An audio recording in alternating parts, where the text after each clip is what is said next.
నమస్తే గైస్. ఈ మధ్య ఒక రోగం బాగా ఫాస్ట్గా స్ప్రెడ్ అయిపోతుందని సైంటిస్ట్ చెప్తున్నారు. అదేదో కాదండి, మతిమరుపు. ఆ మతిమరుపు వల్ల చాలామంది చాలా ప్రాబ్లమ్ ఫేస్ చేస్తారు. ఇది మొత్తం 5 స్టేజెస్ అనమాట. స్టేజ్ 1లో వచ్చేసి ఛార్జింగ్ పెట్టి స్విచ్ ఆన్ చేయడం మర్చిపోతారు గైస్.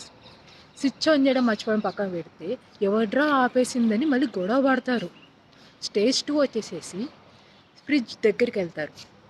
వెళ్ళిన వాళ్ళు ఏదో ఒకటి తీసుకొని రావాలి. నేను ఇది తీసుకుందాం అని వచ్చాను మర్చిపోయాని మళ్ళీ క్లోజ్ చేసేసి వెళ్ళిపోతారు. వాళ్ళు ఎందుకు వచ్చారో కూడా మర్చిపోతారు ఫ్రిడ్జ్ దగ్గరికి. స్టేజ్ 3 ఫ్రెండ్స్ బర్త్డేస్ మర్చిపోవడం. ఇది ఒక biggest crime in the world అన్నట్టు ఇంకా ఆ రోజు గొడవలు అవుతాయి. నువ్వు నా బర్త్డే మర్చిపోయినావు, నువ్వు దీనికి శిక్ష అనుభవించాలా, తప్పదు, నీకు జీవితాంతం తిడతారు దాని గురించి. స్టేజ్ 4 రోజు మాట్లాడతావు వాళ్ళతో, ప్రతిరోజు మాట్లాడతావు, సడన్గా పెరుగుతున్నారు. ఏందిరా వాళ్ళ పేరుని పక్కన వాళ్ళని అడుగుతావు. వాళ్ళు వెళ్ళి వాళ్ళకి చెప్తారు, రే నీ పేరు మర్చిపోయింది ఆ పిల్ల, పో. ఆ పిల్ల వచ్చి నేను సాగు కొడుతుంది. And stage